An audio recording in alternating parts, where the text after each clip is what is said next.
नमस्कार शेतकरी मित्रांनो, काल घेतलेल्या लाईव्ह मध्ये तसेच सकाळी एक मेसेज दिला, त्या माहितीनुसार राज्यामधलं आजचं वातावरण होतं. तर उद्याची कंडिशन काय आहे आपण हे थोडक्यात जाणून घेऊयात.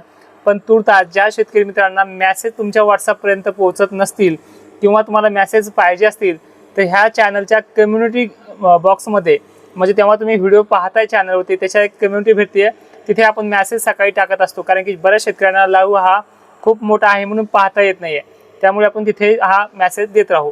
तर ठीक आहे मित्रांनो, आपण पुढची कंडिशन काय आहे ही जाणून घेऊयात.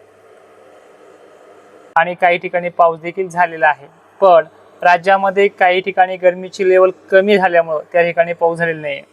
तसेच शिर्डी वगैरे भागामध्ये काही मोजक्या ठिकाणी मेघगर्जना झाली आहे, पाऊस काही तुरळक ठिकाणी पडलाय. पण आता उद्याची कंडिशन काय असणार आहे देखील आपण जाणून घेऊया.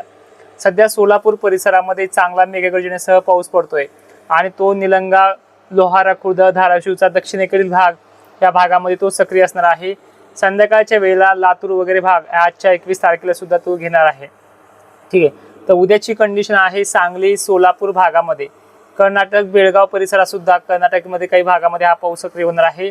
आणि कोल्हापूर, सांगली, सातारा परिसरात देखील उद्याचा पाऊस सुद्धा आहे. तसेच सोलापूर, सातारा कंडिशनमध्ये सुद्धा पाऊस येतोय आणि आणखीन काही भाग असे आहेत त्या ठिकाणी हा पाऊस येणार आहे. अकोला, अमरावतीचा जोर देखील उद्यापासून वाढतो आहे. हिंगोली, वाशिम परिसरात सुद्धा काही ठिकाणी उद्या पाऊस येतो आहे. अहमदनगर परिसरात सुद्धा काही ठिकाणी हा पाऊस असणार आहे. बीड, जालना परिसरात सुद्धा काही ठिकाणी हा पाऊस बरसणार आहे. मित्रांनो, पावसाची तीव्रता काही काळानुसार ती काही ठिकाणी कमी तर काही ठिकाणी अधिक आहे, पण उद्याची कंडिशन पावसाची थोडी काही ठिकाणी वाढणार आहे. तो जिल्हा हिंगोली, वाशिम, नांदेडचा दक्षिणेकडील भाग, लातूरचा सुद्धा दक्षिणेकडील भाग, तसेच परळी, वैजनाथ, परभणी परिसरात देखील ही कंडिशन असणार आहे. छत्रपती संभाजीनगरमध्ये सुद्धा काही ठिकाणी हा पावसाचे सरी कोसळतील. मागच्या सारखी याची तीव्रता आता कमी आहे. भोकरदन, जाफराबाद परिसरात सुद्धा काही ठिकाणी हा पाऊस असणार आहे.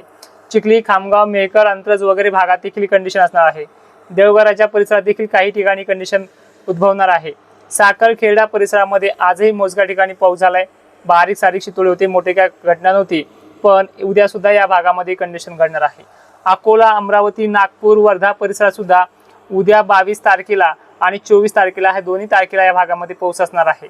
तसेच हे पावसाचं कंडिशन जे आहे ही किती दिवस चालणार आहे हा तुमचा प्रश्न आहे. ठीक आहे, तर त्या प्रश्नाचं उत्तर आपण मागच्या आठवड्यात सुद्धा दिलेलं आहे. 28 एप्रिल पर्यंत हे वातावरण चांगलंच खराब राहणार आहे. 24 एप्रिल ते 25 एप्रिल पर्यंत मेघगर्जनेसह पाऊस काही ठिकाणी होणार आहे. त्याच माहिती संदर्भात आपण थोड्या वेळाने लाईव्ह देखील घेणार आहेत, पण टेक्निकल प्रॉब्लेममुळे लाईट जाते अचानक, त्यामुळे थोडक्यात व्हिडिओ बनवून हा अपलोड करत आहे. मित्रांनो, पावसाची कंडिशन तुम्हाला थोडक्यात समजली आहे. तसेच जळगाव परिसरात देखील आज काही ठिकाणी मेघगर्जनेसह पाऊस झालाय. शहादा, नंदुरबारच्या काही उत्तर भागात देखील ही कंडिशन झाली आहे. उद्याचा जो भाग बदलत पाऊस पडणार आहे तो छत्रपती संभाजीनगर, नगरचा पाथर्डी परिसरातील काही मोजका भाग, तसेच लातूर जिल्ह्यातील काही ठिकाणी म्हणजे परळी, वैजनाथ, लातूर, अहमदपूर परिसर, उदगीर, सावंतवाडी परिसर आहे.